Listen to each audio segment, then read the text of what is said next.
Hello നമസ്കാരം. എല്ലാവർക്കും Gautam reacts YouTube ചാനലിലേക്ക് സ്വാഗതം. എന്റെ പേര് ഗൗതം. എന്റെ പേര് കനക. അപ്പൊ ഇന്ന് ബിഗ് ബോസ് നമ്മൾ ഡേ 2 എപ്പിസോഡ് റിവ്യൂ ആണ് പറയാൻ പോകുന്നത്. അപ്പൊ ഇന്ന് മെയിൻ ഒരു ഹൈലൈറ്റ് ആയിട്ട് നടന്ന എന്താന്ന് വെച്ചാൽ ആരും പ്രതീക്ഷിച്ചിരിക്കാതെ പെട്ടെന്ന് ഒരു എവിക്ഷന്റെ ഒരു സംഭവങ്ങളും അതിന്റെ വോട്ടിംഗ് ഒക്കെ നടന്നിട്ടുണ്ടായിരുന്നു. പിന്നെ നമ്മുടെ മെയിൻ ആയിട്ടുള്ള നമ്മുടെ പണിപ്പുര ടാസ്ക് സംഭവങ്ങളായിരുന്നു ഇന്ന് അതിന് പോയി എന്തൊക്കെ നടന്നു എന്നുള്ളതൊക്കെയാണ് ഇന്നത്തെ മൊത്തത്തിലുള്ള ഒരു കാര്യം. പിന്നെ മെയിൻ ആയിട്ടുള്ള ഒരു കാര്യം എന്താന്ന് വെച്ചാൽ അനീഷ് സ്കോർ ചെയ്ത് പോകുന്നുണ്ടോ എന്നൊരു ഡൗട്ട് ഇല്ലാതില്ലല്ലേ. എല്ലാരും കോർണർ ചെയ്ത് ആൾക്ക് കുറച്ച് ക്യാമറ സ്പേസ് കൂടുതൽ കിട്ടുന്നുണ്ടോ എന്നൊരു ഡൗട്ട് ഇല്ലാതെ ഇല്ല. നടക്കുന്നുണ്ട്, ആള് വിചാരിക്കുന്നത് മറ്റുള്ളവർ നടത്തി കൊടുക്കുന്നുണ്ട്. അതില് മെയിൻ ആയിട്ട് നമ്മുടെ അപ്പാനിയും അതേപോലെ അഭിലാഷൊക്കെ ഒന്ന് കുറച്ച് ശ്രദ്ധിക്കേണ്ടതായിട്ടുണ്ട് കേട്ടോ. കാരണം ഈ അനീഷിന്റെ ഗെയിമിൽ ഇവരാണ് വീടിന് പോണത് ആയിട്ടൊരു തോന്നലുണ്ട് കേട്ടോ. അപ്പൊ അങ്ങനെയൊക്കെയാണ് ഇന്നത്തെ മെയിൻ സംഭവങ്ങൾ. അപ്പൊ നമുക്ക് ഇന്നത്തെ എപ്പിസോഡിൽ എന്തൊക്കെയാണ് നടന്നതെന്നൊന്ന് കാണാവേ. ഇപ്പൊ രാവിലെ തന്നെ എല്ലാവരും കിച്ചണിലുണ്ട്. അപ്പം ബിഗ് ബോസ് അനൗൺസ് ചെയ്യാണ് നമുക്കൊരു പാട്ടൊക്കെ ഇട്ട് തുടങ്ങിയാലോ എന്നുള്ള രീതിയിൽ. അപ്പൊ ഇന്നലെ ബിഗ് ബോസിന്റെ പാട്ടായിരുന്നു ഇട്ടിരുന്നത്. ഇന്ന് നമ്മുടെ ദുൽഖറിന്റെ പപ്പ ഭരണം ആ പാട്ടിട്ട് നല്ല രസമുണ്ടായിരുന്നു. 8:10 ഡേ സ്റ്റാർട്ട് ചെയ്തു കേട്ടോ. ഡാൻസ് ഒക്കെ ചെയ്ത് എല്ലാവരും നല്ല ആക്റ്റീവ് ആയി. അപ്പൊ അത് കഴിഞ്ഞ ശേഷം കിച്ചണിലെ സീനാണ് കാണിക്കുന്നത്. നമ്മുടെ അനീഷും മാവ് കുഴയ്ക്കുകയാണ്. അനുവും അതേപോലെ കാര്യമായിട്ട് സംസാരിക്കുന്നുണ്ട്. ടോപ്പിക് എന്തോന്ന് പറഞ്ഞു കഴിഞ്ഞാൽ രാവിലെ പറയുന്ന ഗുഡ് മോർണിംഗിനെ പറ്റിയാണ്. അപ്പം ഗുഡ് മോർണിംഗ് പറഞ്ഞില്ല, സുപ്രഭാതം എന്നൊരു മലയാളം മീനിങ്ങുമായിട്ട് ബന്ധപ്പെട്ടാണ്. അല്ല, അതായത് നമ്മുടെ ബെന്നി ഉണ്ട്, പിന്നെ അനുവും കൂടെ അനീഷിന്റെ അടുത്ത് പറഞ്ഞുകൊണ്ടിരിക്കുകയാണ് ഇങ്ങനെ രാവിലത്തെ ഒരു ഗുഡ് മോർണിംഗ് പറയുമ്പോൾ അത് തിരിച്ചു നിന്ന് കേൾക്കണം എന്നുള്ള രീതിയിലൊക്കെ പറഞ്ഞുകൊണ്ടിരിക്കുകയാണ്. അപ്പം അനീഷ് അവിടെ അനീഷ് അവിടെ നമ്മുടെ ദോശയ്ക്കുള്ള മാവ് കുഴച്ചുകൊണ്ടിരിക്കുന്ന സമയത്താണ് ഈ വന്ന് പറയുന്നത്. അപ്പൊ അനീഷ് തിരിച്ചു പറഞ്ഞു, ഞാൻ ദോശമാവ് കുഴക്കുന്ന കണ്ടില്ലേ, ഇതിന്റെ കൺസിസ്റ്റൻസി കറക്റ്റ് അല്ലാതെ തെറ്റിപ്പോയാലോ എന്നൊക്കെ പറഞ്ഞിട്ട് അനീഷ് സംസാരിക്കുന്നുണ്ട്. ചുമ്മാ അതൊരു ഗുഡ് മോർണിംഗ് ഒരു കോൺവെർസേഷൻ അങ്ങോട്ടും ഇങ്ങോട്ടും പറയുന്ന നമ്മളൊന്നും പറയുന്ന കേൾക്കണം എന്നുള്ള രീതിയിൽ മറ്റുള്ളവരെ ഇറിറ്റേറ്റ് ചെയ്യുന്ന ഇതേപോലുള്ള സ്വഭാവം വെച്ചിട്ടാ. അങ്ങനെയാണ് മറ്റുള്ളവരെ ആള് ഇറിറ്റേറ്റ് ചെയ്യുന്നതും പ്രൊവോക്ക് ചെയ്യുന്നതും ചെയ്യുന്നത്. ഇങ്ങനെയുള്ള ബേസിക് കാര്യങ്ങളത്തെ ആള് നല്ല ചൊറി.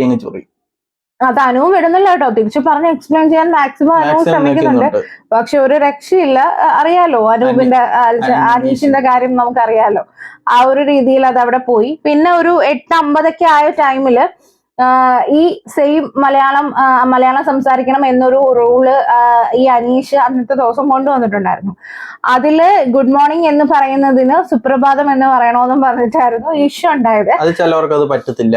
അതെ, അതില് അപ്പാനി ശരത്ത് ഭയങ്കരമായ രീതിയിൽ അനീഷിനോട് ഷൗട്ട് ചെയ്ത്, നിങ്ങൾ പറയുമ്പോ അങ്ങനെ പറയേണ്ട കാര്യമില്ല, അങ്ങനെ പറയാനായിട്ട് ഞങ്ങൾക്ക് താല്പര്യമില്ല, ഞാൻ പറഞ്ഞാലും അപ്പാനി ശരത്ത് നേരെ ഉടക്കും. അതെ, പക്ഷെ അതിന്റെ ആവശ്യമില്ലായിരുന്നല്ലോ. കാരണം ആള് ക്യാപ്റ്റൻ ആണല്ലോ. അപ്പൊ ക്യാപ്റ്റൻ ഇന്നൊരു ദിവസം മലയാളത്തിൽ നിങ്ങൾ സുപ്രഭാതം എന്ന് പറയണമെന്ന് പറഞ്ഞാൽ അതെങ്കിൽ സമ്മതിച്ചിട്ട് പോകുക. കാരണം ഇങ്ങനെ ഉടക്കി കഴിഞ്ഞാൽ കാണുന്നവർക്ക് അത് ഇപ്പോ അനീഷിന് നമുക്കൊരു സഹതാപം തോന്നത്തുള്ളൂ. കാരണം ക്യാപ്റ്റൻ ആണ്, സുപ്രഭാതം എന്ന് പറയാൻ പറഞ്ഞു. അതിന് ഇത്രയും കിടന്ന് എന്തിനാണ് ഈ കിടന്ന് ബഹളം ഉണ്ടാക്കുന്നത്? അനീഷിന്റെ ഒരു രീതി എന്ന് പറഞ്ഞാൽ എല്ലാവരും ഒന്ന് ചൊറിഞ്ഞങ്ങ് വിടും, എന്നിട്ട് അയാളുടെ പാടുവോക്കി പോകും. അതായത് അവരുടെ റിപ്ലൈ ഒന്നും കേൾക്കാതെ അങ്ങ് പാടുവോക്കി പോകും. ഇത് അവരുടെ മനസ്സിൽ കിടക്കുക. പിന്നെ പുള്ളിക്കാരൻ അനീഷ് എന്ത് കാണിച്ചാലും ഇവരെല്ലാം കൂടി അങ്ങ് റിയാക്ട് ചെയ്യും. അതെ, അതില് ഈ അപ്പാനി ഓൾറെഡി പറയുന്നുണ്ട് കേട്ടോ, ഞങ്ങൾ ആരും ഇയാളുടെ കൂടെ വന്നതല്ല, അതായത് ഈ അനീഷിന്റെ കൂടെ വന്നതല്ല, നമ്മളെല്ലാരും കൂടെ ഒരുമിച്ച് എങ്ങോട്ട് വന്നേന്ന് പറയുമ്പോഴത്തേക്ക് എല്ലാരും കൈയടിക്കുന്നതൊക്കെ ഉണ്ട് കേട്ടോ. അതെ, അനീഷിന്റെ നിലപാടിന് തിരിച്ച് നല്ലൊരു മറുപടിയാണ്. പക്ഷെ അത് പ്രവൃത്തിയിലില്ല അവരുടെ. അതെ, ഈ വാചകത്തിൽ മാത്രമേ അല്ല. പിന്നെ ലാസ്റ്റ് കേപ്പ് കുറെ വിട്ടെന്ന് തോന്നുന്നു കേട്ടോ. കാര്യം മനസ്സിലായിട്ട് വിട്ട് എന്ന് തോന്നി. അപ്പം ഇന്ന് എല്ലാവരും നല്ല ക്യാമറ സ്പേസും കാര്യങ്ങളൊക്കെ ഉണ്ടായിരുന്നു കേട്ടോ. പിന്നെ നമ്മുടെ ബിൻസിക്ക് ക്യാമറ സ്പേസ് ഒട്ടും ഇല്ലാത്തതാണ്. പട്ടി കുറച്ചെങ്കിലും പുള്ളിക്കാരി ഉണ്ട്. അതെ, അപ്പൊ അതൊക്കെ കഴിഞ്ഞ് ഒരു 9:35 ഒക്കെ ആയ സമയത്ത് നമ്മുടെ അനുവിന്റെയും ഷാനവാസും കൂടെ ആയിട്ടുള്ള ഒരു കരച്ചിലും കാര്യങ്ങളും ഒക്കെ ഉണ്ടാവും. അതായത് ഷാനവാസ് ഇങ്ങനെ അനുവിനോട് പറയുന്നു, അപ്പാനി ശരത്തിന് തലവേദന ആയിട്ട് കിടക്കുകയായിരുന്നു കേട്ടോ. ഇത് നമ്മൾ ഓൾറെഡി ലൈവിന്റെ അപ്ഡേഷനിൽ നമ്മൾ വീഡിയോ ചെയ്തതാണ്. അപ്പൊ അതിൽ പറഞ്ഞിട്ടുണ്ടായിരുന്നു ഇങ്ങനെ വയ്യ, കഴുത്ത് വേദന ആയിട്ട് കിടക്കുകയാണെന്ന് പറഞ്ഞപ്പം ഷാനവാസ് ഇങ്ങനെ അനുവിനോട് പറഞ്ഞു, അപ്പാനി ശരത്ത് വയ്യാതെ കിടക്കാന്ന് പറഞ്ഞപ്പോഴത്തേക്ക് അനു പറഞ്ഞു അത് കുഴപ്പമില്ല, അങ്ങ് മാറിക്കോളൂ എന്ന് പറഞ്ഞു. നോർമൽ ഒരു ടോക്ക് പോലെ ആള് പറഞ്ഞതാണ്. അപ്പൊ ഷാനവാസ് ട്വിസ്റ്റ് ചെയ്യുന്നുണ്ട്. ഷാനവാസ് അങ്ങ് പോയിട്ട് അപ്പാൻ ശരത്തിന്റെ അതിന് കഴിച്ചവനോ വല്ല കാര്യമില്ലെന്ന് കേട്ടോ അവന് പറയുന്നത്. ഇത് ചുമ്മാതാണെന്ന് പറയുന്നത് കേട്ടിട്ട് ആളെ ഇളക്കി വിട്ടിട്ട് ഈ അപ്പാനി ശരത്ത് വന്നിട്ട് അനുവിന്റെ അടുത്ത് ചോദിക്കുന്നത് അതെന്താ എന്റെ കഴുത്തുവാന ഇഷ്യൂ അല്ലേ എന്നൊക്കെ ചോദിച്ചിട്ട് അവിടെ ചെറിയ രീതിയിൽ ഒരു പ്രശ്നം ഉണ്ടാവുന്നുണ്ട് കേട്ടോ. അപ്പൊ അനു പറഞ്ഞത് ഇത് ഒരു വിക്സോ എന്തെങ്കിലും മരുന്നോ എന്തെങ്കിലും കിട്ടി കഴിഞ്ഞാൽ മാറാവുന്ന കാര്യമുള്ളൂ, അല്ലാതെ ഡോക്ടറെ കാണേണ്ട കാര്യമൊന്നുമില്ല, അത് അത്ര വലിയ കാര്യമൊന്നും അല്ല എന്നിങ്ങനെ പറഞ്ഞത്. പക്ഷെ ഷാനവാസ് അതും ട്വിസ്റ്റ് ചെയ്ത് പോയിട്ട് പറഞ്ഞ് ഡോക്ടറിനെ കാണിക്കുന്നതെല്ലാം അവർ ക്യാഷിന് വേണ്ടിയിട്ടാണ്. അല്ല, അതായത് അനു പറഞ്ഞത് ഇങ്ങനെയാണ്, മരുന്ന് അപ്പൊ ഡോക്ടറിനെ കാണുന്ന എന്തിനാന്ന് ഷാനവാസ് തോന്നി. നമുക്കൊരു അസുഖം വരികയാണെങ്കിൽ ഡോക്ടറിനെ കാണുന്നത് എന്തിനാന്ന് വെച്ചപ്പോ അനു പറഞ്ഞ അത് ഡോക്ടറിനെ കാണുമ്പോൾ ഡോക്ടർ നമുക്കൊരു മരുന്ന് തരുന്നത് അത്രേ ഉള്ളൂ എന്ന് പറഞ്ഞു. അപ്പൊ അത് ടെസ്റ്റ് ചെയ്ത് കാശിന് വേണ്ടിയിട്ടാണ് ഡോക്ടർമാര് ഇതൊക്കെ ചെയ്യുന്നത് എന്നുള്ള രീതിയിലേക്ക് അത് പ്രസന്റ് ചെയ്ത് അത് ചെന്നിട്ട് ബിന്നി എടുത്തും അതേപോലെ തന്നെ അക്ബറിന്റെ അടുത്തും പറഞ്ഞു. അക്ബറിന്റെ ഭാര്യയാവാൻ പോകുന്ന ആള് ഇതണക്ക് ഡോക്ടറാണ്. അപ്പം അങ്ങനെ അവർ രണ്ടുപേരും കൂടി റേസായി. അങ്ങനെ അനുമോള് ആകെ പെട്ടിട്ട് കരച്ചിലൊക്കെ തുടങ്ങി. അതെ, കരഞ്ഞു പോയി. അപ്പഴത്തേക്ക് ഷാനവാസ് വന്നിട്ടോ നീ കരയത്തില്ലെന്നല്ലേ പറഞ്ഞ, നീ കരഞ്ഞു കാണാൻ വേണ്ടി പറഞ്ഞതാ. കോമഡി ആയിരുന്നു, നടന്നുകൊണ്ട് കരഞ്ഞു പോവായിരുന്നു, രസമായിരുന്നു. അത് ഈ സംഭവങ്ങളൊക്കെ നടന്ന 9:30-ക്കാണ് കേട്ടോ. പിന്നെ ആ ഒരു കരച്ചില് പിന്നീട് അത് കൂടിയിട്ട് 9:50 ആവുമ്പോൾ വീണ്ടും അനുമോൾ ഇത് കരുതും. ഇതിന്റെ ഒക്കെ ഇടയിലുള്ള ഒരു കാര്യം നമ്മൾ ശ്രദ്ധിക്കേണ്ടതെന്ന് എന്താണെന്ന് വെച്ചാല് നമ്മുടെ സരിതയും ഒണിയലും കിച്ചണില് തകർത്ത് ദോശ ഉണ്ടാക്കുന്ന തിരക്കിലാണ് കേട്ടോ. ഇവര് രണ്ടുപേരും ഇത്രയും പ്രശ്നങ്ങളും കാര്യങ്ങളും ഇവിടെ നമ്മുടെ സോഫയിൽ, അതായത് ആ ഒരു എൻട്രൻസ് ലിവിംഗ് റൂമിലെ സോഫയിൽ നടന്നിട്ട് ഇവർ അതൊന്നും മൈൻഡ് ചെയ്യുന്നില്ല, ഒന്നിൽ ഇടപെടുന്നില്ല കേട്ടോ. എല്ലാ സീസണിലും ഒരു പ്രശ്നം ഇതാണ് കേട്ടോ. നമ്മൾക്ക് കിച്ചണിലെ എല്ലാ കാര്യങ്ങളും അറിയുന്ന ആരെങ്കിലും ഒക്കെ കാണും കണ്ടസ്റ്റന്റ്, അവരായിരിക്കും മെയിൻ ആയിട്ട് ഈ കിച്ചണിലെ പരിപാടികളെല്ലാം ചെയ്യുന്നത്. പക്ഷെ ഇവർ ഇതെല്ലാം ചെയ്യുകയും ചെയ്യും, ഇവർക്ക് ഈ സ്ക്രീൻ സ്പേസ് കുറയുകയും ചെയ്യും. പക്ഷെ കാര്യത്തോട് അടുക്കുമ്പോഴത്തേക്കും ബാക്കിയുള്ളവരെല്ലാം കിച്ചണിൽ ഒതുങ്ങി പോകുന്നു, അങ്ങനെ ഷെഫ് അല്ല വേണ്ടത് എന്നുള്ളൊരു ഡയലോഗും കാര്യങ്ങളൊക്കെ പറയുകയും ചെയ്യും. പക്ഷെ അത് അവർക്ക് നെഗറ്റീവുമാണ്, മനസ്സിലായോ? അതൊരു പ്രശ്നം തന്നെയാണ്. ചിലപ്പോ ഇനിയിപ്പോ ഈ ഒരു വീക്കിലേക്ക് എടുത്തതാണെങ്കിലും എന്നാലും കുറച്ചും കൂടെ ഒക്കെ ഇടപെടണം. കാരണം ഈ ഒരു വീക്കാണ് എല്ലാവരെയും നമ്മൾ വിലയിരുത്തുന്നത്. അപ്പൊ ഈ കിച്ചണിൽ ഒതുങ്ങി നിന്ന് കഴിഞ്ഞാൽ അത് ശരിയാവില്ല. കാരണം ഒരുപാട് കഴിവുള്ള ആളാണ് ഈ സരിത. ഇന്ന് ലൈവിൽ ആളുടെ ഒരു പാട്ടൊക്കെ ഉണ്ടായിരുന്നു കേട്ടോ, അടിപൊളിയായിരുന്നേ. അപ്പൊ നല്ല രസമാണ്, നല്ലതായിട്ട് പാടുകയൊക്കെ ചെയ്തായിരുന്നു. അപ്പം ഇതൊക്കെ കഴിഞ്ഞ് ഒരു 9:50 ആയപ്പോഴും അനു ഇങ്ങനെ നമ്മുടെ വരാന്തയിലെ സോഫയിൽ ഇരുന്ന് കരഞ്ഞോണ്ടിരിക്കുകയാണ് കേട്ടോ. കരഞ്ഞോണ്ടിരിക്കുമ്പോഴത്തേക്ക് ഷാനവാസ് വരുന്നുണ്ട്. പക്ഷെ സമാധാനിപ്പിക്കുകയായിരുന്നു കേട്ടോ ചെയ്തത്. പക്ഷെ ആളുടെ കയ്യിൽ നിന്ന് പോയിട്ടോ ലാസ്റ്റ്. അതായത് ഷാനവാസ് വന്നിട്ട് സമാധാനിപ്പിച്ചു, നീ ബോൾഡ് അല്ലേ, നീ ഇങ്ങനെ എന്തെങ്കിലും ഒരു പ്രശ്നം വരുമ്പം അതിലിങ്ങനെ കരയാതിരിക്കാൻ വേണ്ടിയിട്ടാണ് ഞാൻ ചെയ്തത്. അപ്പൊ അനു ഇങ്ങനെ കരഞ്ഞോണ്ട് പറയുന്നുണ്ട് എന്റെ അമ്മയുടെ അടുത്തൊക്കെ ഞാൻ പറഞ്ഞിട്ടാ വന്നത്, കരയത്തില്ലെന്നൊക്കെ പറഞ്ഞിട്ടാ വന്നേന്നൊക്കെ പറഞ്ഞ് അനു ഇങ്ങനെ കരയുന്നുണ്ട് കേട്ടോ. അപ്പൊ ഇതിന്റെ ഇടയ്ക്ക് നമ്മുടെ അക്ബറും ബെന്നിയും നമ്മുടെ മറ്റേ ആളുടെ പേരെന്താ അപ്പാനി, ഇവരൊക്കെ ഇങ്ങനെ കയറി വന്നു കേട്ടോ. വന്നിട്ട് ചോദിച്ചു ശരിക്കും എന്താ നടന്നത്, ഇങ്ങനെ അനു ഇങ്ങനെ പറഞ്ഞോ ഡോക്ടർമാരെ ക്യാഷിന് വേണ്ടിയിട്ടാണ് ഇരിക്കുന്നതെന്ന് പറഞ്ഞോന്ന് ചോദിച്ചപ്പോഴത്തേക്ക് ഷാനവാസ് പറയുന്നു അങ്ങനെ പറഞ്ഞില്ല എന്ന് പറയുന്നു. അപ്പം വേറെ രീതിയിലാ പറയുന്നുണ്ട്. അപ്പൊ പറഞ്ഞ് അത് ശരിയായില്ല, ആ പറഞ്ഞ ശരിയായില്ല എന്ന് പറഞ്ഞിട്ട്. പക്ഷേ ഒന്നുണ്ട്, ഷാനവാസ് എല്ലാം ഒരു തമാശ രീതിയിലെ ചെയ്യുന്നു. പക്ഷെ ലാസ്റ്റ് അതെല്ലാം കൂടി തല ആയി കേട്ടോ, പണി കിട്ടി. ഇതിനൊരു പണി കിട്ടി, ആളൊരു തമാശ രീതിയിൽ ചെയ്തതാണ്. പക്ഷെ അത് കയ്യിൽ നിന്ന് പോയി കേട്ടോ ആൾക്ക്. അത് ആ ഒരു ടൈമിൽ അയാൾക്ക് മനസ്സിലായി കയ്യിൽ നിന്ന് ചെറുതായിട്ട് പോയി എന്നുള്ളത് മനസ്സിലായി കേട്ടോ.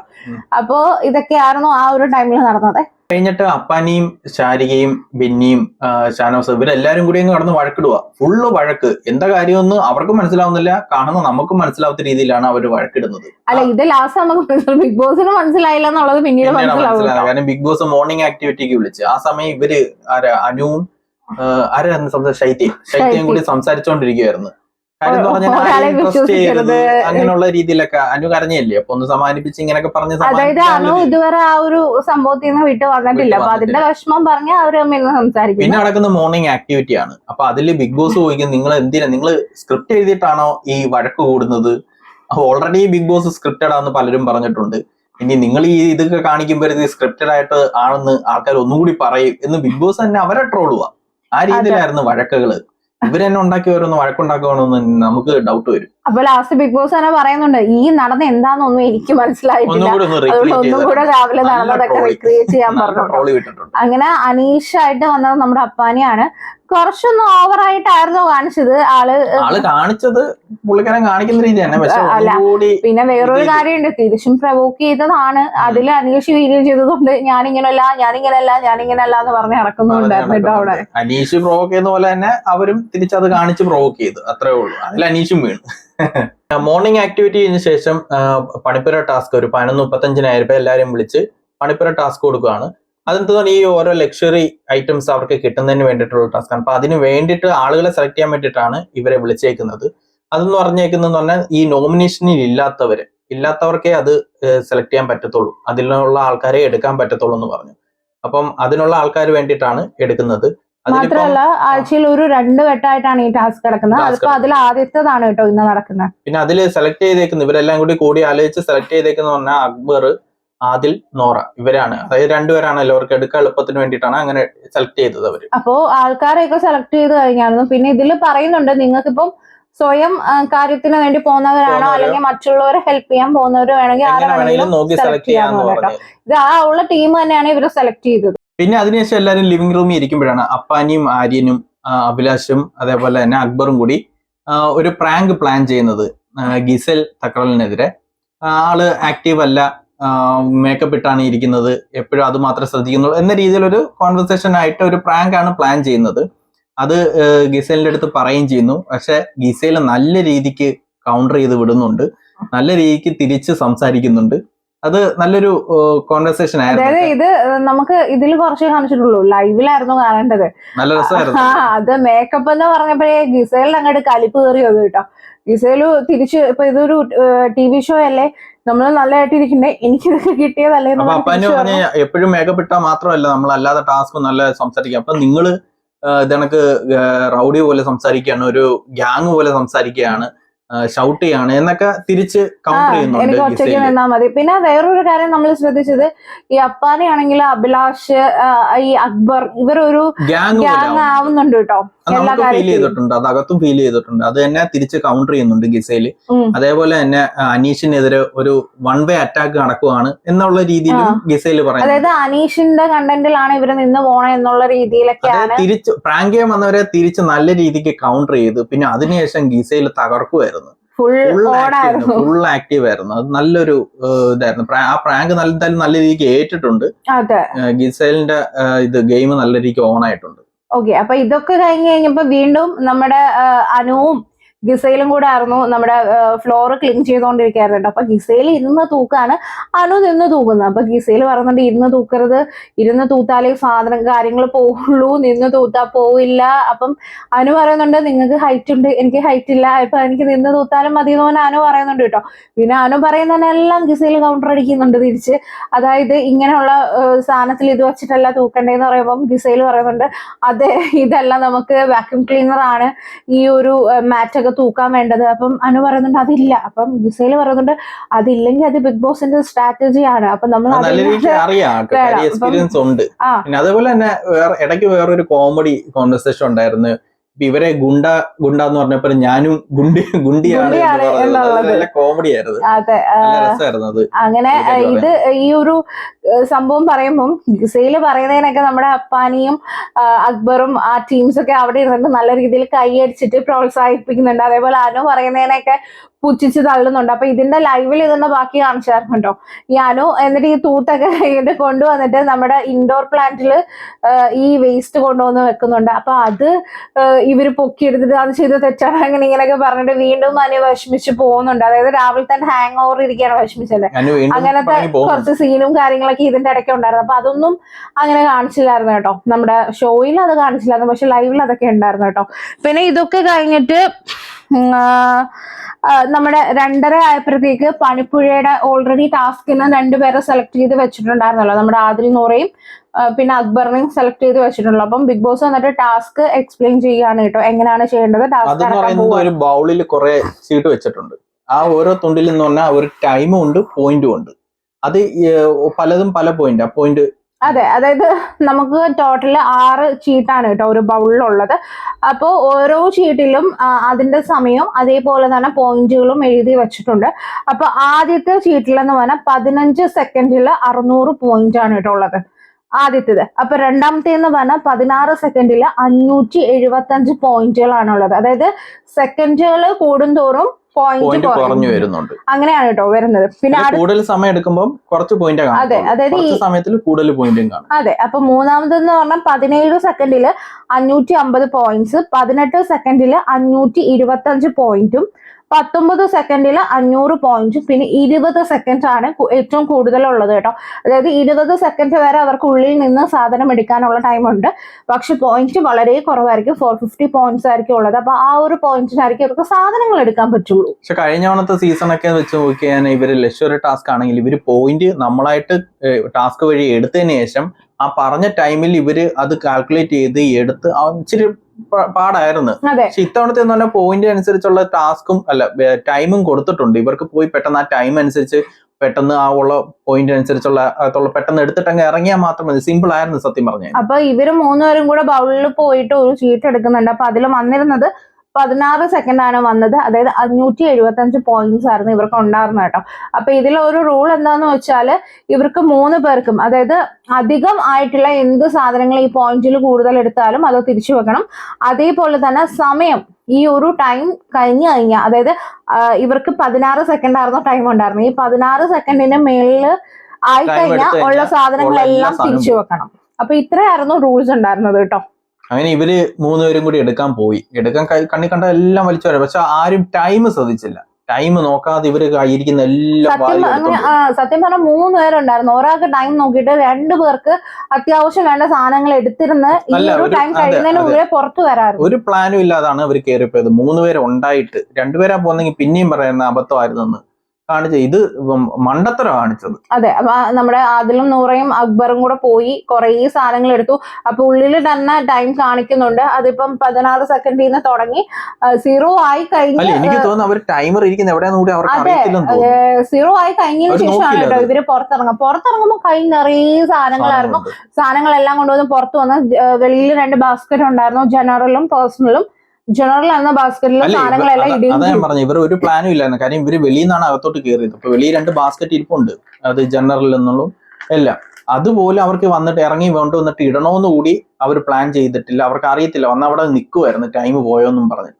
അതാ ഒരു പ്ലാനിങ് ഇല്ലാതായിരുന്നു അവർ കയറിപ്പോയത്. അപ്പൊ ഇതൊക്കെ കഴിഞ്ഞ് എല്ലാവരും ലിവിംഗ് റൂമിൽ വിളിച്ചു സോഫയിൽ ഇരുത്തി ബിഗ് ബോസ് പറയുന്നുണ്ട്. ബിഗ് ബോസ് അനൗൺസ് ചെയ്യാണ് ടാസ്ക് എല്ലാ സാധനങ്ങളും കുറെ സാധനങ്ങൾ എടുത്തല്ലോ, ഇത് ആരുടെ ആയിരുന്നു പ്ലാനിങ് എന്നൊക്കെ ചോദിച്ചിട്ട് ഏറ്റവും ലാസ്റ്റ് ബിഗ് ബോസ് തന്നെ പറഞ്ഞു വളരെ നല്ല ഫ്ലോപ്പ് ആയിട്ടുള്ള ഒരു പ്ലാനിങ് ആയിരുന്നു. അതെ, പ്ലാനിങ് ആയിരുന്നു. ടൈം കഴിഞ്ഞതുകൊണ്ട് എടുത്ത സാധനങ്ങളൊന്നും കിട്ടത്തില്ല. ഏതെങ്കിലും 2 പേര് പോയിട്ട് ജനറലിൽ ഇരിക്കുന്ന സാധനങ്ങളൊക്കെ എവിടുന്നാണോ എടുത്തത് അവിടെ തന്നെ തിരിച്ചു വെക്കാൻ പറയുന്നുണ്ട് കേട്ടോ. ഇവര് കുറെ കെഞ്ചുന്നുണ്ട്, പ്ലീസ് ബിഗ് ബോസ് ഇതൊരു ട്രയൽ ആയിട്ട് എടുക്കൂ, അടുത്ത ടൈം റെഡിയാക്കാം എന്നൊക്കെ പറഞ്ഞാൽ അതൊന്നും ബിഗ് ബോസ് കേൾക്കുന്നില്ല. മിക്കവാറും ഇങ്ങനെയുള്ള കാര്യങ്ങളൊക്കെ ഫസ്റ്റ് ഡേ ഒക്കെ ആയതുകൊണ്ട് കഴിഞ്ഞ മുമ്പത്തെ ബിഗ് ബോസിനെ അപേക്ഷിച്ച് ഇപ്പോഴത്തെ ബിഗ് ബോസ് ഇച്ചിരി ഫ്രണ്ട്ലി ആണ്, നല്ല രീതിക്കാണ് സംസാരവും കാര്യങ്ങളൊക്കെ. കഴിഞ്ഞ ദിവസത്തെ ബിഗ് ബോസ് ഒക്കെ ആയിരുന്നെങ്കിൽ അവിടെ കൊണ്ട് വെച്ചാൽ ഇത് മിക്കവാറും മോഹൻലാൽ വന്നിട്ട് കൊടുക്കുമായിരിക്കും അല്ലെ ലാലേട്ടൻ വരുമ്പോൾ. ഇത്തവണ മോഹൻലാൽ സ്ട്രിക്റ്റ് ആണ്, ലാലേട്ടൻ നല്ല സ്ട്രിക്റ്റ് ആയിരിക്കും. ബിഗ് ബോസ് ഇത്ര ഇതായി ഫ്രീ ആയതുകൊണ്ട് ലാലേട്ടൻ സ്ട്രിക്റ്റ് ആയിരിക്കും. അതെ, അപ്പൊ ഇത്രയും കാര്യങ്ങളൊക്കെയാണ് കഴിഞ്ഞത്. ഇതൊക്കെ കഴിഞ്ഞ ഒരു 3:30 ആയപ്പോഴത്തേക്ക് നമ്മുടെ ഒരു ഉദ്ഘാടനം അവിടെ കഴിഞ്ഞു കേട്ടോ. പട്ടികൊര. അതെ, നമ്മൾ ഈ ഒരു സ്ഥലത്തെങ്ങും നമ്മളെ RJ ബിൻസിനെ കണ്ടിട്ടില്ല, ഒരിടത്തും കാണത്തില്ല. ലൈവിലാണേലും കാണത്തില്ല, അതേപോലെ നമ്മള് എപ്പിസോഡിലാണേലും കാണാത്തൊരു വ്യക്തിയാണ് RJ ബിൻസി. അപ്പം പുള്ളിക്കാരിയെ കാണാൻ പറ്റിയ ഒരു സ്ക്രീൻ സ്പേസ് ആയിരുന്നു. പട്ടി കുരച്ച് നല്ല രീതിക്ക് ഉറങ്ങി പട്ടിയും കുരച്ച് എണീപ്പിച്ച് അങ്ങനെ ഒരു സ്ക്രീൻ സ്പേസ് ആളുണ്ടാക്കിയെടുത്ത്. അതെ, അപ്പൊ അതിന്റെ ഇടയ്ക്ക് ഒരു കോമഡി എന്താന്ന് വെച്ചാൽ അനീഷ് വന്നിട്ട് എണീറ്റിരിക്കുന്ന ആളോട് എണീക്കുന്നു. അപ്പൊ ഈ ബിൻസ് പറഞ്ഞു ഞാൻ എണീറ്റു, അല്ല എണീറ്റു ഓൾറെഡി പട്ടി വരെ കേട്ടിട്ട് വീണ്ടും എണീക്കെന്ന് പറഞ്ഞോണ്ടിരിക്കുകയായിരുന്നു കേട്ടോ. പിന്നെ എണീക്കാനായിരിക്കും ഉദ്ദേശിച്ച പുള്ളിക്കാരൻ. പിന്നെ എന്താ സംഭവം അറിയില്ല കേട്ടോ. ഒരു 3:30 ആയപ്പോഴത്തേക്ക് ഞങ്ങള് ലൈവ് ഇടയ്ക്കൊന്ന് മിസ് ചെയ്ത്. അപ്പം നടന്നത് നമ്മുടെ നെവീൻ വന്നിട്ട് പെട്ടി എടുത്തുകൊണ്ട് പോയി അടിയിൽ വെച്ചിട്ട് പുതപ്പൊക്കെ എടുത്തിട്ടെ എന്തൊക്കെയോ മൂടി എന്തൊക്കെയോ ഓപ്പൺ ചെയ്യുന്നു. എന്തോന്നൊന്നും മനസ്സിലായില്ല. എപ്പിസോഡ് കാണുന്നവർക്ക് ഒട്ടും മനസ്സിലാവത്തില്ല എന്ത് പുള്ളിക്കാരൻ എന്തിനാ ഇത് എപ്പിസോഡ് കയറ്റിയ. അല്ല, ഇത് ചിലപ്പോ കോമഡിക്കായിരിക്കും. അപ്പൊ അതില് നമ്മുടെ ഷാനവാസ് വന്നിട്ട് ചോദിക്കുന്നുണ്ട് എന്താണ് അവിടെ നടക്കുന്നത്. അതായത് ബെഡിനിടയിൽ പോയി ഇത് പുതപ്പിട്ടിട്ട് ഇരിക്കുകയാണ് കേട്ടോ. എന്താണ് നടക്കുന്നതെന്ന് ചോദിച്ചപ്പോ ആവി പിടിക്കാതെ. അപ്പൊ അതിനവിടെ ആവി ഇല്ലല്ലോ. അതെ. പിന്നെ നമ്മുടെ ബെന്നി വന്നിട്ട് ചോദിക്കുന്നുണ്ട് എന്ത് ചെയ്യാൻ നോക്കിയപ്പോ തണുത്തോളം കുടിക്കുക. തണുത്തോളം വിടുകയോ. അത് സത്യം പറഞ്ഞ ഒരു കോമഡി ആയിരുന്നു കേട്ടോ കണ്ടിട്ട് പോകാനായിട്ട്. പിന്നെ 4 മണി ആയപ്പോഴത്തേക്ക് എല്ലാവരുടെയും യൂണിഫോം വന്നു കേട്ടോ. യൂണിഫോം വന്നത് നമ്മുടെ നെവിന്റെ യൂണിഫോം അടിപൊളിയായിരുന്നു കേട്ടോ. അവൾ ഓൾറെഡി മുമ്പ് ഇട്ടിരിക്കുന്ന യൂണിഫോം എന്ന് പറഞ്ഞ ഒരു നീല ഒരു യൂണിഫോം കണക്കാണ്. അങ്ങനെ അത് ഇത്തിരി പൂക്കളൊക്കെ ചേർന്ന് കളർഫുൾ ആയിരുന്നു. യൂണിഫോം ഇതിപ്പോ ഒരു നീലയും വൈറ്റും കൂടെ ചേർന്ന് ചെക്ക് കളറിലെ ഒരു ഷർട്ടും ഒരു ട്രൗസറും ആണ്. അല്ല, അത് ഇട്ടിട്ട് പറയുന്നു ഞാൻ ഇനി നഴ്സറി പോകുന്ന പിള്ളേരുടെ കണക്ക് എല്ലാവർക്കും തോന്നുന്നു എന്ന് പറഞ്ഞിട്ട് പോയി അവിടെ നമ്മുടെ ഡ്രസ്സിംഗ് റൂമിൽ പൗഡർ സത്യം പറഞ്ഞ ഒരു കൊച്ചുകുട്ടിയുടെ പോലെ ഉണ്ടായിരുന്നു. നല്ല രസം ഉണ്ടായിരുന്നല്ലേ, ഭയങ്കര ക്യൂട്ടായിട്ട്. അതെ, പക്ഷെ ആൾക്ക് ഈ കിട്ടിയ ആ ഒരു ഡ്രസ്സിൽ ആള് വിഷമിച്ച് ഭയങ്കര ഇതായിട്ട് ദേഷ്യം വന്നിട്ടൊക്കെ ഇരിക്കുക. പക്ഷെ ഈ ഒരു സംഭവം ആൾക്ക് ഇത് ഭയങ്കരമായ ക്യാമറ സ്പേസ് എടുക്കാൻ പറ്റിയ ഒരു സാധനമായിരുന്നു കേട്ടോ. കാരണം നല്ല രസം ഉണ്ടായിരുന്നു. പ്രത്യേകിച്ച് വലിയ ഇതിലൊന്നും ഇല്ലെങ്കിലും ക്യാമറ സ്പേസ് ആൾക്ക് കിട്ടുന്നുണ്ട്. ആളുടെ ഈ ഒരു രീതി ഒരു സ്റ്റൈൽ കൊണ്ടായിരിക്കാം. നല്ല കോമഡിയൊക്കെ പറഞ്ഞാൽ വരും കേട്ടോ ആൾക്ക്. അതെ. പിന്നെ ഇതൊക്കെ കഴിഞ്ഞിട്ടൊരു പിന്നെ നമ്മളെ കാണിക്കുന്നത് നമ്മുടെ ബെഡ്റൂമില് ഷാനവാസും ഗിസയിലും ഒക്കെ ഇങ്ങനെ ഇരുന്ന് സംസാരിക്കാണ്. അപ്പൊ ഇന്നലെ ഷാനവാസ് ഓൾറെഡി ഗിസലിന്റെ പേരിൽ ആ ഒരു നോമിനേറ്റ് ചെയ്തത് ഡ്രസ്സിങ് ഇത്തിരി ശരിയല്ല എന്നുള്ള രീതിയിലായിരുന്നു. അപ്പം ആ ഒരു സംഭവത്തെ കുറിച്ചാണ് കേട്ടോ അവിടെ സംസാരിക്കുന്നത്. അതായത് ഡ്രസ്സിന്റെ ഈ ഒരു മലയാളി ഓഡിയൻസ് ആണ്, കേരളത്തിന്റെ ഇതാണ്. അപ്പൊ അവരെ പിടിക്കണമെങ്കിൽ പിടിച്ചിരുത്തണമെങ്കിൽ ഇങ്ങനെയുള്ള നല്ലൊരു ഡ്രസ്സൊക്കെ ഇടണം. ഈ മാതിരി ഡ്രസ്സൊന്നും ഇടാൻ പാടില്ല. ആളുടെ ഒരു മോഡേൺ ഡ്രസ്സൊന്നും ഇടാൻ പാടില്ല, ഷോർട്ട് ആയിട്ടുള്ള. അല്ല, എന്നിട്ട് ആള് തന്നെ പറയുന്നുണ്ട് നമ്മുടെ സ്വാതന്ത്ര്യമാണ് നമ്മൾ ഏത് ഡ്രസ്സ് ഇടണമെന്നുള്ളത്. പക്ഷെ ഇതൊരു മലയാളം ബിഗ് ബോസ് ആണ്, കൂടുതൽ ഫാമിലി ഓഡിയൻസ് ആണ് കാണുന്നതെന്നാണ് കേട്ടോ ആൾ ഉദ്ദേശിക്കുന്നത്.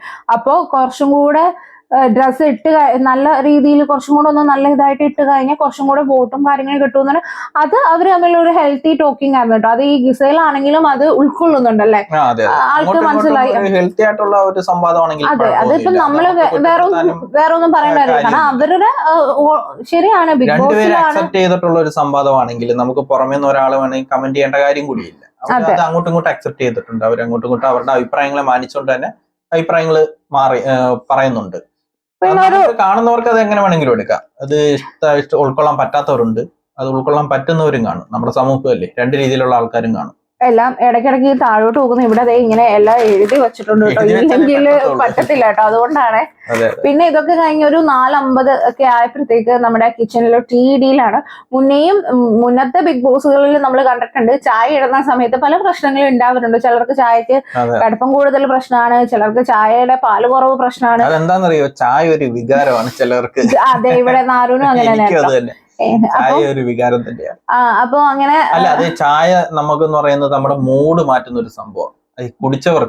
കുടിക്കുന്നവർക്ക് അത് ചായ ചിലവർക്ക് സ്ട്രോങ് ആയിട്ടുള്ള ചായ വേണം, ചിലവർക്ക് ലൈറ്റ് ആയിട്ടുള്ള മതി. അത് മാറ്റി കുടിക്കുമ്പോൾ അന്നത്തെ ദിവസം പോയി. അപ്പൊ അതുകൊണ്ട് ചായ ഒരു പ്രശ്നം വരുന്നത് ബിഗ് ബോസിൽ. അപ്പൊ ഓൾറെഡി അവിടെ അനു ചായ ഇട്ടുകൊണ്ടിരിക്കുകയാണ് കേട്ടോ. ഇപ്പുറത്ത് ഗിസയിലെ ആൾക്ക് അനുവിന്റെ ചായ വേണ്ട, സെപ്പറേറ്റ് ചായ വേണോന്ന് പറഞ്ഞിട്ട് ആളുടെ ചായയാണ് ഇഷ്ടമെന്ന് പറഞ്ഞ് സെപ്പറേറ്റ് ഇടുകയാണ്. അപ്പൊ ഈ ചായക്കുള്ളത് വെച്ചിട്ട് പാല് വെച്ചിട്ട് ആള് വെള്ളം എടുക്കാൻ അങ്ങോട്ട് പോയിട്ടോ. അപ്പോഴത്തേക്ക് ഈ ചായ തിളച്ചു വന്നായിരുന്നു. അത് അനു ഓഫ് ചെയ്ത്, പക്ഷെ ആൾക്കത് ഇഷ്ടപ്പെട്ടില്ല. അങ്ങനെ ചെറിയൊരു ഇഷ്യൂവും കാര്യങ്ങളൊക്കെ അവിടെ ഇങ്ങനെ നടക്കുന്നത്. അത് പിന്നെയും കുഴപ്പമില്ലായിരുന്നു. പിന്നെ ആള് നിക്കേ ഓഫ് ചെയ്തതാണ് ഇഷ്ടപ്പെടാതെ പോയത്. ചായ തിളച്ചു വരുന്നുണ്ട്, പെട്ടെന്ന് കയറി ഓഫ് ചെയ്ത്. പുള്ളിക്കാരെ അങ്ങ് മേള് വരെ ചായ തിളച്ചിട്ടേ ഓഫ് ചെയ്യത്തുള്ളൂ എന്നുള്ള കടുംഭാഷയിൽ. അത് പക്ഷെ നമ്മൾ ഓട്ടോമാറ്റിക്കലി ഇങ്ങനെ തിളച്ചു പോകേണ്ട കാരണം എന്തായാലും നമ്മൾ ഓഫ് ചെയ്യാറുണ്ട്. ഓൾറെഡി അവിടെ പാലിനൊക്കെ അവിടെ റേഷൻ ആണല്ലോ, അപ്പൊ അത് എല്ലാവർക്കും മിനിമൽ ആയിട്ടാണോ ഉള്ളത്. അപ്പൊ ഇതിന്റെ ഇടയ്ക്ക് സരിക വന്നിട്ട് ഓൾറെഡി പറയുന്നുണ്ട്, ഇങ്ങനെ സരികയാണല്ലോ കിച്ചണിന്റെ, സരികയും ഓണിയിലും ആണല്ലോ, അങ്ങനെ പാടില്ല, ഇവിടെ എല്ലാവർക്കും കോമൺ റൂൾ ആണെന്ന് പറഞ്ഞിട്ട് സരിക പറയുന്നുണ്ട്. അപ്പം മിഷേല് പറയുന്നുണ്ട് എനിക്കത് പറ്റത്തില്ല. ബിഗ് ബോസ് വീട് ഇങ്ങനെ ഒരു ഇഷ്യൂസ് ഉണ്ടാകുന്ന സ്ഥലമാണ്. അതെ. ഇനി ഇതൊക്കെ കഴിഞ്ഞിട്ട് ഒരു 6-10 ആയി ടൈമില് ഇവര് ചായയൊക്കെ കുടിച്ചിട്ടിരിക്കുന്ന ടൈമില് ടാസ്ക് വരികയാണ് കേട്ടോ. അത് നമ്മളാരും പ്രതീക്ഷിക്കാത്ത ഒരു ടാസ്ക് ആയിരുന്നു. ടാസ്ക് എന്ന് പറഞ്ഞാൽ പുകഞ്ഞ പുള്ളി പുറത്ത് എന്നുള്ളതായിരുന്നു കേട്ടോ. എനിക്ക് തോന്നുന്നു ആദ്യത്തെ ആഴ്ചയിൽ ഇമാതിരി ടാസ്ക് ഈ മലയാളം ബിഗ് ബോസിൽ ആദ്യമായിട്ടാണ്. കാര്യം എനിക്ക് ഇഷ്ടപ്പെട്ടു സംഭവം. ആദ്യമേ തന്നെ ഇങ്ങനെ തകർത്തുള്ള ടാസ്ക് കൊടുത്ത് തന്നെ പോണം, അല്ലെങ്കിൽ ഇപ്പോഴേ അങ്ങ് മടി പിടിച്ചങ്ങ് പോകും. അപ്പൊ ഈ ഒരു ടാസ്ക് എന്ന് പറഞ്ഞാൽ എവിക്ഷൻ ആണ് കേട്ടോ അവർ ഉദ്ദേശിക്കുന്നത്. അതായത് ഈ വീട്ടിൽ നിൽക്കാൻ യോഗ്യതയില്ലാത്ത ഒരു 4 പേരെ ഇവരെല്ലാരും കൂടി സെലക്ട് ചെയ്യണം. ആ 4 പേര് എന്ന് പറയുന്നത് ഒരു ടൈം പറയും, രാത്രി ഇത്ര മണി തൊട്ട് രാവിലെ വരെ എന്നുള്ള ഒരു ടൈമാണ്. ആ ടൈമിനുള്ളിൽ വീട്ടിനകത്ത് പ്രവേശനമില്ല. ഈ 4 പേർക്കും കൂടി ഒറ്റ ഒരു ബെഡേ കൊടുക്കത്തുള്ളൂ ഉറങ്ങാൻ. അതിൽ ഒരാൾക്കേ ഉറങ്ങാൻ പറ്റത്തുള്ളൂ. ബാക്കിയുള്ളവർ ആ ബെഡിന് ചുറ്റും, ആ കട്ടിലിന് ചുറ്റും ഒരു നിശ്ചിത അളവിലുള്ള ഏതെങ്കിലും ഇരിപ്പിടത്തിൽ മാത്രമേ അവർക്ക് ഇരിക്കാൻ പറ്റത്തുള്ളൂ. അവർക്ക് ഇരുന്നുറങ്ങാൻ, കിടന്നുറങ്ങാൻ, ഇരുന്നുറങ്ങാൻ, കിടന്നുറങ്ങാൻ, എങ്ങനെ ഉറങ്ങാം. പക്ഷെ ഒരു പ്രശ്നം എന്താന്ന് വെച്ചാൽ ഈ ഉറങ്ങുന്നവര് കട്ടിലിൽ ഉറങ്ങുന്ന അല്ലാതെ വേറെ വെളിയിൽ നിന്ന് ആരെങ്കിലും ഉറങ്ങിയാല് അവിടെ ഇരിക്കുന്നവരോ അകത്ത് ഇരിക്കുന്നവർക്ക് ആർക്കെങ്കിലും ഇവര് ഉറങ്ങുന്ന സമയത്ത് ഉറക്കത്തോടെ പൊക്കി എടുത്തുകൊണ്ട് ഒരു റെഡ് സോൺ ഉണ്ട്. ആ റെഡ് സോണിൽ കൊണ്ട് വെച്ച് കഴിഞ്ഞാൽ അവർ എവിക്റ്റ് ആയി പോകും. ഇതാണ് പറയുന്നത്. കട്ടിലിൽ ഉറങ്ങുന്നവർക്ക് പ്രശ്നമില്ല. കട്ടിലിൽ ഒരാൾക്കേ ഉറങ്ങാൻ പറ്റത്തുള്ളൂ. അല്ലാതെ വെളിയിൽ നിന്ന് ആരെങ്കിലും ഉറങ്ങിക്കഴിഞ്ഞാൽ ആർക്കെങ്കിലും വന്ന് അതേ കണക്ക് ഉറക്കത്തോടെ പൊക്കി കൊണ്ടുപോകണം, റെഡ് സോണിൽ കൊണ്ടുപോകണം. ഇനി മറിച്ച് ഈ പൊക്കിക്കൊണ്ട് പോകുന്ന വഴിക്ക് ഇവർ എണീക്കുവാണെങ്കിൽ ബിഗ് ബോസ് ലൈറ്റ് എല്ലാം വിടും, അപ്പൊ പ്രശ്നമൊന്നുമില്ല. പക്ഷെ ഉറക്കത്തോടെ റെഡ് സോണിൽ വെച്ചാൽ അവർ എവിക്റ്റ് ആവുകയും ചെയ്യും. അതേപോലെ തന്നെ ഈ വെളിയിൽ 4 പേരുണ്ടല്ലോ, അവർക്ക് വേണമെങ്കിൽ കൂടെ ഉറങ്ങുന്ന ആളെ എടുത്തോണ്ട് പോകാൻ സഹായിക്കുകയോ അല്ലെങ്കിൽ തന്നെ അകത്തിരിക്കുന്നവരെ വിളിച്ചു കാണിക്കുകയോ എങ്ങനെ വേണമെങ്കിലും ഹെൽപ്പ് ചെയ്യാം. അതും ഈ ടാസ്കിന്റെ ഒരു റൂളാണ്. പക്ഷെ നല്ലൊരു ടാസ്ക് ആയിരുന്നു കേട്ടോ. കാര്യം ഇല്ലേ, ഇപ്പൊ സ്റ്റാർട്ടിങ്ങിൽ തന്നെ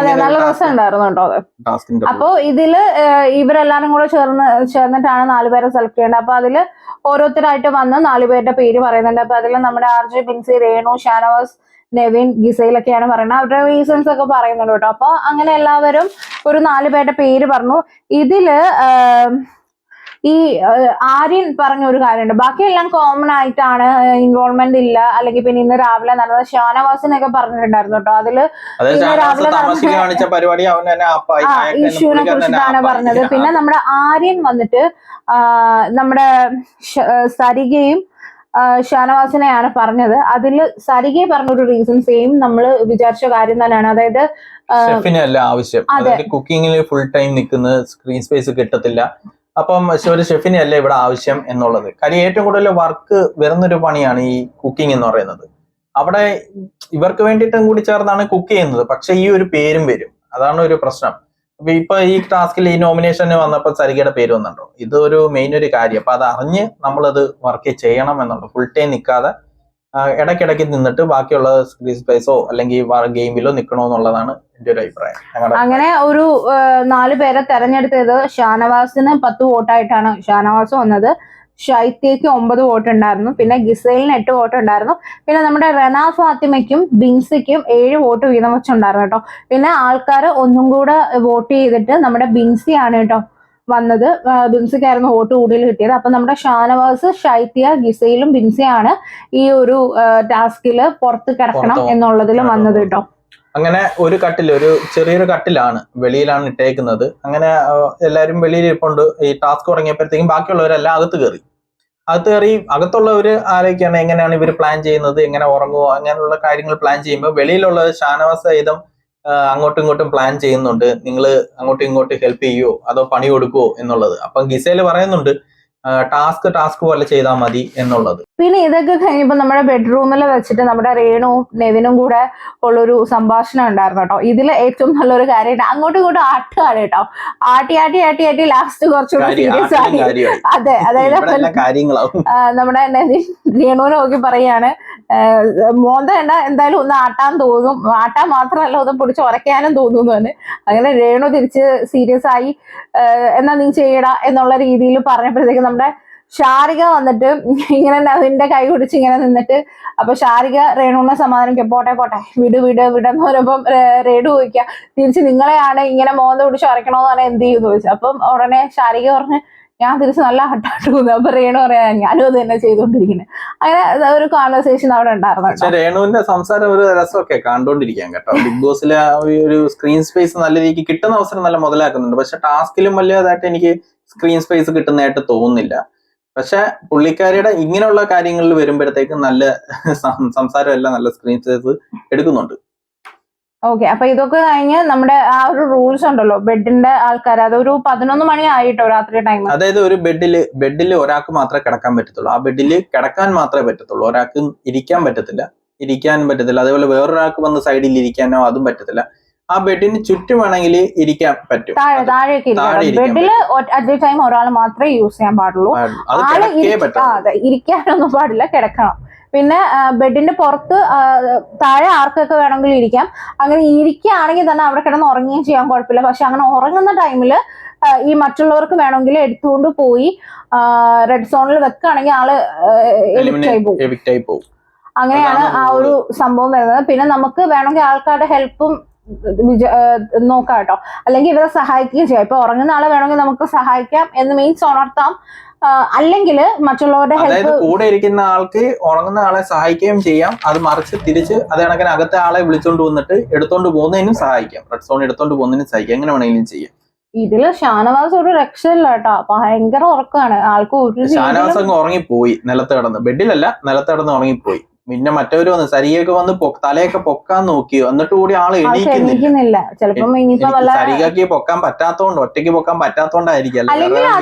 ബുദ്ധിമുട്ടല്ലേ, നമ്മളിപ്പോ കാലിലൊക്കെ പിടിച്ച് പൊക്കി എടുക്കുകയാണെങ്കിൽ ഓൾറെഡി നമ്മൾ എണീക്കുമല്ലോ. അപ്പൊ അങ്ങനെ ഒരു കാര്യം എനിക്ക് തോന്നുന്നില്ല. അവിടെ വേറെ മറ്റേ ഇരിക്കുന്ന ഇതൊക്കെ ഉണ്ടല്ലോ, അപ്പം അതില് എല്ലാം ഇരിക്കുവാണെങ്കിൽ അങ്ങനെ പൊക്കി എടുത്തോണ്ട് പോകാം. അതിലൊന്നും ഇരിക്കാൻ പാടില്ലെന്ന് പറഞ്ഞല്ലോ. അല്ല, ഇരിപ്പെടുത്തിയിരിക്കാം. ആ കട്ടിലിന് ചുറ്റുമുള്ള ഇരിപ്പെടുത്തിയിരിക്കാം. അതിൽ ഇരിക്കുകയാണെങ്കിൽ അങ്ങനെ പൊക്കി എടുത്തോണ്ട് അങ്ങ് റെഡ് സോൺ വെച്ചാൽ മതി. മിക്കവാറും ഷാനവാസിന്റെ കാര്യത്തിൽ ഒരു തീരുമാനമാവും. എന്നാലും ചെയ്യുമെന്ന് തോന്നുന്നില്ല. ബാക്കിയുള്ളവർ ഒരാൾ ഉറങ്ങുമ്പോ ബാക്കിയുള്ളവർ എണീറ്റ് ഇരിക്കുന്നുണ്ട്. പിന്നെ ലാസ്റ്റ് ഒക്കെ ആയപ്പോ 2 മണി അതിന് മേളിലോട്ടൊക്കെ ആയപ്പോഴത്തേക്ക് ബാക്കിയുള്ള അകത്തിരിക്കുന്നവരെല്ലാം പോയി കിടന്ന് ഉറങ്ങി കിടന്ന്. ഇതിന്റെ ഇടയ്ക്ക് പിന്നെ ആദിലും നോറയും തമ്മിലുള്ള അവരുടെ ഒരു പേഴ്സണൽ ഒരു ഇഷ്യൂസ്. അതായത് നോറ പറയണ എന്താന്ന് വെച്ചാൽ അതില് പുറത്ത് കാണുന്ന പോലെ അല്ല, എന്തോ ഒരു ഇഷ്യൂ, ഒരു സന്തോഷം ഒന്നുമില്ല ഇവിടെ, അല്ലാത്ത പോലെ ഒരു പ്ലസന്റ് ആയിട്ട് ഇരിക്കുന്നില്ല എന്നുള്ളൊരു രീതിയിൽ അവർ തമ്മിൽ ഒന്ന് നോറ ആദിലിനോട് പറഞ്ഞു. അങ്ങനെ പറഞ്ഞു. പക്ഷെ അവർ അതിൽ പറയുന്നുണ്ട് ചിലപ്പം പെട്ടെന്ന് ഇങ്ങനെ ഇതിൽ വന്നോണ്ടായിരിക്കാം, ശരിയാവുമായിരിക്കും. അവരുടെ ഒരു പേഴ്സണൽ കാര്യങ്ങളൊന്നും സംസാരിച്ചതേ ഉള്ളൂ. അത് കഴിഞ്ഞ് എല്ലാരും കിടന്നുറങ്ങി. പിന്നെ ഗിസയില് ഇതെല്ലാം ചെക്ക് ചെയ്യുന്നുണ്ട്. എനിക്ക് തോന്നുന്നു ഇനി ആരെങ്കിലും പൊക്കുന്നതിനെ വല്ല ഹെൽപ്പ് ചെയ്യുന്നതാണോ എന്നെ. ആളുടെ ടാസ്കിൽ നല്ല ഇതാണ്. അല്ല, ഇതിനിടയ്ക്ക് ഓൾറെഡി ഇവര് ഈ പുറത്തായവരുണ്ടല്ലോ, ഈ ഷാനവാസും ഗിസയിലും ബിൻസി ആണെങ്കിലും ഒക്കെ കൂടിയിട്ട് ഒരു ഡിസ്കഷൻ നടക്കുന്നുണ്ടായിരുന്നു. നമുക്ക് അങ്ങോട്ടും ഇങ്ങോട്ടും ഹെൽപ്പ് ചെയ്യാം, ആരെയും അങ്ങോട്ടും ഇങ്ങോട്ടും എണീപ്പിക്കേണ്ടെന്നൊക്കെ പറയുമ്പോൾ ഈ ബിൻസി പറയുന്നുണ്ട് ബിഗ് ബോസ് ടാസ്ക് തന്നത് നമ്മുടെ അവസരം വിനിയോഗിക്കാനാണ്. അപ്പൊ നമ്മള് ഇങ്ങനെ ഉറങ്ങിക്കിടക്കുകയാണെങ്കിൽ നമ്മളത് എടുത്ത് മാറ്റണമല്ലോ, അല്ലെങ്കിൽ നമ്മൾ അതിന് കൂടെ നിൽക്കണമല്ലോ എന്ന് പറയുമ്പോൾ ഈ ഗിസയിൽ പറയുന്നുണ്ട് ഈ ടാസ്ക് എന്തായാലും ടാസ്ക് ആയിട്ട് തന്നെ നമുക്ക് ചെയ്യാം. അത് ബിഗ് ബോസും പറയുന്നുണ്ട്, ലക്ഷ്യമല്ല മാർഗമാണ് പ്രധാനം എന്നുള്ളതും ബിഗ് ബോസും അനൗൺസ് ചെയ്യുന്നുണ്ടായിരുന്നു. ലാസ്റ്റ് ഗിസയിൽ നോക്കിയായിരുന്നു അകത്ത് ആരെങ്കിലും ഉണ്ടെങ്കിൽ കിടക്കുന്ന ആരെങ്കിലും പൊക്കിക്കൊണ്ട് പോവാ എന്നുള്ള പ്ലാനിലായിരിക്കും ആള് നോക്കിയത്. അങ്ങനെയാണ് നമ്മുടെ ഇന്നത്തെ എപ്പിസോഡ് തീരുന്നത്. പിന്നെ അക്ബർ ലാസ്റ്റ് രാത്രി ഇരുന്ന് പ്ലാൻ ചെയ്യുന്നുണ്ടായിരുന്നു, ഈ ഉറങ്ങുകയാണെങ്കിൽ പ്ലാനൊക്കെ ചെയ്തായിരുന്നു. പക്ഷെ 2 മണിക്ക് ശേഷം എല്ലാവരും കയറി കിടന്ന് പോകുന്നുണ്ട് ഉറങ്ങാൻ. പ്ലാനൊന്നും ഏറ്റില്ലെന്ന് തോന്നുന്നു. അപ്പൊ ഇന്നത്തെ സംഭവങ്ങൾ ഇതൊക്കെ ആയിരുന്നു കേട്ടോ നടന്നത്. അപ്പൊ ഇതില് മെയിനായിട്ട് ഞങ്ങൾക്ക് പറയാനുള്ളത്, ഷാനവാസ് നല്ല രീതിയിൽ കളിക്കുന്നുണ്ട്. ഒന്നും കണ്ടന്റ് കൊടുക്കാതിരിക്കുന്നതിലും നല്ലതാണല്ലോ ഇങ്ങനെ എന്തെങ്കിലും ആളുടേതായിട്ടുള്ള കണ്ടന്റിന്റെ പേരിലാണ് ഇന്ന് നോമിനേറ്റിൽ വന്നതും വെളിയിൽ ഇതണക്ക് കിടക്കേണ്ടി വന്നത്. ആള് ഒരു ഇൻപുട്ട് കൊടുക്കാൻ നോക്കിയതാണ്, ഒരു കണ്ടന്റ് കൊടുക്കാൻ നോക്കിയതാണ്. പക്ഷെ ആള് വന്ന മാത്രമല്ല ഈ 4 പേർക്കും ഒരു ക്യാമറ സ്പേസ് കിട്ടിയെന്ന് വേണം പറയാൻ. വേണമെങ്കിൽ ഒരു ഗെയിം കളിക്കാം, അതായത് അകത്ത് ആരെങ്കിലും വിളിച്ചിട്ടോ അതൊക്കെ ചെയ്യണം. എന്നാലേ ബിഗ് ബോസ് ഒന്നും അല്ല ഇന്നയാളെ എവിറ്റ് ചെയ്യേണ്ട, സേഫ് ആക്കുക എന്നുള്ള രീതിയിൽ കളിച്ച് തന്നെ ബിഗ് ബോസ് ഒന്നും ഗെയിം എങ്ങും എത്തത്തില്ല. പക്ഷെ ഷാരിക കുറച്ചും കൂടെ ശ്രദ്ധിക്കേണ്ടതുണ്ട്. കാരണം ആള് നോമിനേഷനിൽ ഏറ്റവും കൂടുതൽ വോട്ട് കിട്ടി വന്നിട്ട് നിൽക്കുന്ന ഒരാളാണ്. പക്ഷെ ഒരു രീതിയിലുള്ള ഒരു ക്യാമറ സ്പേസോ കാര്യങ്ങളോ ആൾക്ക് കിട്ടുന്നില്ല. ഇന്നത്തെ വീഡിയോയിലൊക്കെ ഇല്ല, ഷാരിക അല്ല കേട്ടോ, ശൈത്യ കേട്ടോ. എനിക്ക് ഈ ഷാരികയും ശൈത്യയും പേര് എപ്പോഴും തെറ്റിപ്പോകും കേട്ടോ. അപ്പൊ ശൈത്യ കുറച്ചും കൂടെ ഒന്ന് ശ്രദ്ധിക്കണം, കാരണം ആളുടെ സ്ക്രീൻ സ്പേസ് ഭയങ്കര കുറവാണ്. പക്ഷെ ഏറ്റവും കൂടുതൽ നോമിനേഷന് പേര് വന്ന ആളാണ് കേട്ടോ, ഏറ്റവും കൂടുതൽ പേര് വോട്ട് ചെയ്ത ആളാണ്. അപ്പൊ നല്ല രീതിയിൽ ഒന്ന് ശ്രദ്ധിക്കണം. ഏതാ അറിയില്ല, ഉണ്ടെന്ന് തോന്നുന്നു. ബിൻസിയും സീന, പക്ഷെ ബിൻസിക്കൊന്നും അധികം വോട്ട് കിട്ടിയിട്ടില്ല. ഷാരികയ്ക്ക് നല്ല രീതിയിൽ അവിടുന്ന് വോട്ട് കിട്ടിയതാ. പിന്നെ അടുത്ത വട്ടം വരാനൊക്കെ ചാൻസ് ഉണ്ട്. അപ്പൊ കുറച്ചും കൂടെ ഒക്കെ ഒന്ന് ശ്രദ്ധിക്കുക. ഒട്ടും സ്പേസ് ഇല്ല. അതേപോലെ തന്നെ നമ്മുടെ സരിക ഫുള്ള് കിച്ചണിലാണ്. ഒണിയലും നല്ല രീതിയിൽ വന്ന സമയത്തൊക്കെ ഭയങ്കര രീതിയിൽ പവറൊക്കെ ആയിട്ട് വന്നതാണ്. ആര്യനൊരു ഇൻപുട്ട് കൊടുത്തിട്ടുണ്ട് എല്ലാവർക്കും. ഇനി അത് വെച്ചിട്ട് ഇനി ആളുകൾ നോമിനേറ്റ് ചെയ്യാൻ കഴിയും. കാരണം ഇനിയുള്ളത് ഗ്യാങ് ഒക്കെ ആവും, അങ്ങോട്ടും ഇങ്ങോട്ടും ഒരു സംസാരവും അടുപ്പമൊക്കെ ആവും. പിന്നെ ഇവര് നോമിനേറ്റ് ചെയ്യുന്നത് ഇങ്ങനെയൊക്കെയുള്ള ഓരോ ഇൻപുട്ട് വെച്ചിട്ടായിരിക്കും. കുക്കിങ്ങിലാണ് അങ്ങനെയുള്ള കാര്യങ്ങൾ വെച്ചിട്ടായിരിക്കും ഓരോ നോമിനേറ്റ് ചെയ്യുന്നത്. അതിപ്പോ എല്ലാവരുടെ മനസ്സിൽ ഇപ്പൊ ഒരാളെ കിട്ടിയിട്ടുണ്ട്, ഇപ്പം സരികയുടെ പേര്. ഇനിയും എല്ലാവരും ചെയ്യാൻ ചാൻസ് ഉണ്ട്. അതാണ് ഇതിന്റെ ഒരു പ്രശ്നം. അതെ, അപ്പൊ അതില് ഇപ്പൊ ഈ കാണുന്നൊന്നും നോക്കണ്ടാണ്, സാധിച്ചു ഇങ്ങനെയൊന്നും ആയിരിക്കില്ല. പക്ഷെ ഇപ്പൊ വന്നപ്പോ പോലും നമ്മുടെ ഷാരിക ആയാലും സരിക ആയാലും ശൈത്യ ആണെങ്കിലും ബിന്നിയൊക്കെ ഒരു രീതിയിലും സേഫ് ആയിട്ട് നിൽക്കുന്ന രീതിയിലാണ് കേട്ടോ തോന്നുന്നത്. ഒരു രീതിയിലും ഗെയിമിലേക്ക് ഇതുവരെ ഇറങ്ങിയിട്ടില്ല. അപ്പം ഗെയിമിൽ ഫുൾ ഓൺ ആയിട്ട് നമുക്ക് തോന്നിയത് അക്ബർ വരുന്നുണ്ടല്ലേ, അക്ബർ അപ്പാനി വരുന്നുണ്ട്. പിന്നെ അതേപോലെ തന്നെ ഇന്ന് ഗിസയിൽ ഓണായി. ഗിസയിൽ ഇന്നാണ് കേട്ടോ ഒന്ന് ഓണായി. അതിന് നമ്മുടെ അപ്പാനി വേണ്ടി നല്ല രീതിക്ക് ഓണായിട്ടുണ്ട്. നല്ല സ്ക്രീൻ സ്പേസ് അതെ, അനൂനും അത്യാവശ്യം നല്ല രസമായിരിക്കും. നല്ല ആക്റ്റീവ് ആയിട്ട് വന്നു കഴിഞ്ഞാൽ ടാസ്ക് ഒക്കെ ചെയ്യാൻ നല്ല രസമാണ്. എനിക്കൊന്ന് ഇന്ന് ടാസ്ക് ചെയ്യാൻ വേണ്ടിയിട്ടായിരിക്കും അകത്ത് ആളെ തപ്പിയതെന്ന് തോന്നുന്നു. പിന്നെ അനു ഒന്ന് ശ്രദ്ധിക്കണം, കാരണം അനുവിന് ഓൺ കണ്ടന്റ് ഒന്നും ഇല്ല. ഇത് ചത്ത വീണ് മുയല് ചത്തെന്ന് പറയുന്ന കണക്ക് വന്ന വീണതേ ഉള്ളൂ. ഷാനവാസ് ആണെങ്കിൽ ഓൺ ആയിട്ടുള്ള കണ്ടന്റ്, ഷാനവാസും അനീഷും നല്ല രീതിയിലുള്ള കണ്ടന്റ് അവിടെ കൊടുക്കുന്നുണ്ട് കേട്ടോ. പിന്നെ ഈ അഭിലാഷും ഈ അപ്പാനെയൊക്കെ വഴക്കുകളിൽ മാത്രം ഒതുങ്ങുകയാണ്. അപ്പൊ ഒന്ന് ശ്രദ്ധിക്കുക, അല്ലാത്ത കണ്ടന്റുകളും കൊടുക്കുക. എല്ലാത്തിലും ഇങ്ങനെ വഴക്കിലോട്ട് തന്നെ പോയിക്കൊണ്ടിരുന്നു കഴിഞ്ഞാൽ പിന്നെ അതൊരു നെഗറ്റീവായിട്ട് മാറാം. പിന്നെ എനിക്ക് സത്യം പറഞ്ഞാൽ ഇന്നത്തെ ഏറ്റവും ഇഷ്ടപ്പെട്ട മറ്റേ നെവിന്റെ ഡ്രസ്സിംഗ് ആയിരുന്നു കേട്ടോ. നല്ല ക്യൂട്ടായിട്ട്. ഗെയിമോ അങ്ങനെ അതിലൊന്നും അങ്ങനെ സ്ക്രീൻ സ്പേസ് ഒന്നും ഇല്ല. ആളുടേതായിട്ടുള്ള കുറെ ക്യാരക്ടർ വെച്ചിട്ടുള്ള കുറെ കണ്ടന്റുകളാണ് കൊടുക്കുന്നത്. നല്ല രസമുണ്ട് പക്ഷെ കാര്യങ്ങളൊക്കെ. അപ്പൊ ഇതൊക്കെയാണ് നമ്മൾ നടന്നത്. അപ്പം ഇതേപോലുള്ള ബിഗ് ബോസ് റിവ്യൂ ആയിട്ട് നമ്മൾ ഡെയിലി ഇടുന്നതായിരിക്കും. അപ്പൊ നിങ്ങൾക്ക് താല്പര്യം ഉണ്ടെങ്കിൽ കമന്റ് ചെയ്യുക, ലൈക്ക് ചെയ്യുക, ഷെയർ ചെയ്യുക, സബ്സ്ക്രൈബ് ചെയ്യാൻ മറക്കരുത്. എല്ലാവരും സബ്സ്ക്രൈബ് ചെയ്യുക. ഈ തുടർന്നും വീഡിയോസ് ലൈവ് അപ്ഡേറ്റ്സും ഡെയിലി റിവ്യൂ ഇടുന്നതായിരിക്കും. അപ്പം എല്ലാവർക്കും ബൈ.